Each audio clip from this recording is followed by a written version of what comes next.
ನಾನು ಪ್ರತಿ ಕ್ಷಣವೂ ಒಂದೊಂದು ಕ್ಷಣವನ್ನು ಯುಗದಂತೆ ಯಾವಾಗ ಸೀತೆಯನ್ನು ಪಡೆಯುವುದಕ್ಕೆ ಬೇಕಾದ ಸಿದ್ಧತೆ ಆದೀತು ಅಂತ ನಿರೀಕ್ಷೆ ಮಾಡ್ತಾ ಕೂತ್ರೆ ಈತ ಮೈ ಮರೆತು ಕೂತಿರುವುದರ ಬಗ್ಗೆ ಅತ್ಯಂತ ಅಸಹನೆ ಮತ್ತು ಅವಳ ವಿರಹದಿಂದ ಪ್ರಜ್ಞೆ ಕಳೆದವನಂತೆ ಮುಮೋಹ ಮೈಮರೆತು ಬಿದ್ದಿದ್ದಾನೆ. ರಾಮನ ಈ ಪರಿಸ್ಥಿತಿಯನ್ನು ನೋಡಿ ಲಕ್ಷ್ಮಣನಿಗೂ ತುಂಬ ದುಃಖ ಆಗುತ್ತೆ. ರಾಮ ಅಲ್ಲಿ ಅನೇಕ ಮಾತುಗಳನ್ನು ಹೇಳುತ್ತಾನೆ. ಪ್ರಕೃತಿಯಲ್ಲಿರುವ ಪ್ರತಿಯೊಂದು ಲವಲವಿಕೆಯ ಸೊತ್ತುಗಳನ್ನು ನೋಡಿದಾಗಲೂ ನನಗೆ ಸೀತೆ ನೆನಪಾಗುತ್ತೆ.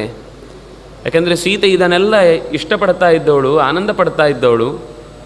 ಪ್ರತಿಯೊಂದನ್ನು ತೋರಿಸಿ ನೋಡು, ಇದರ ಗರಿ ಎಷ್ಟು ಚೆನ್ನಾಗಿದೆ, ಇದರ ಕೂಗು ಎಷ್ಟು ಮಧುರವಾಗಿದೆ, ಇದರ ಎಷ್ಟು ನೋಟ ಎಷ್ಟು ಆಸಕ್ತಿದಾಯಕವಾಗಿದೆ ಅಂತ ಎಲ್ಲದರಲ್ಲೂ ಅವಳೊಂದು ಚಿಕ್ಕ ಚಿಕ್ಕ ವಿಷಯದಲ್ಲೂ ಕೂಡ ಅಷ್ಟು ಆತ್ಮೀಯತೆ, ಆಶ್ಚರ್ಯಪಡುವಂತಹ ಗುಣ ಏನಿದೆ, ಇದು ಮತ್ತೆ ಮತ್ತೆ ಸೀತೆಯ ದೂರಾಗುವಿಕೆಯ ವ್ಯಥೆಯನ್ನು ನನಗೆ ಹೆಚ್ಚಿಸ್ತಾ ಇದೆ ಅಂತ ಹೀಗೆ ಹೇಳಿ ಅವನು ಯಾವುದೇ ಕೆಲಸದ ಬಗ್ಗೆನೂ ಆಸಕ್ತಿ ಇಲ್ಲದೆ ಇರುವ ಸಂದರ್ಭದಲ್ಲಿ ಲಕ್ಷ್ಮಣ ಮತ್ತೆ ಹೇಳ್ತಾನೆ, ಕಿಮಾರ್ಯ ಕಾಮಸ್ಯ ವಶಂಗತೇನ ಕಿಮಾತ್ಮ ಪೌರುಷ್ಯ ಪರಾಭವೇನ.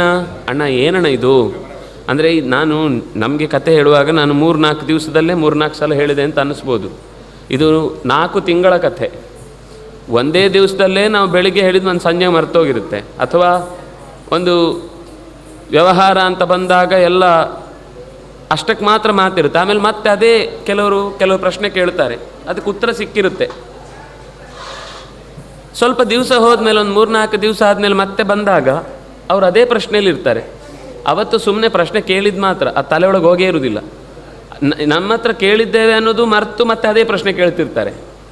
ಅಂದರೆ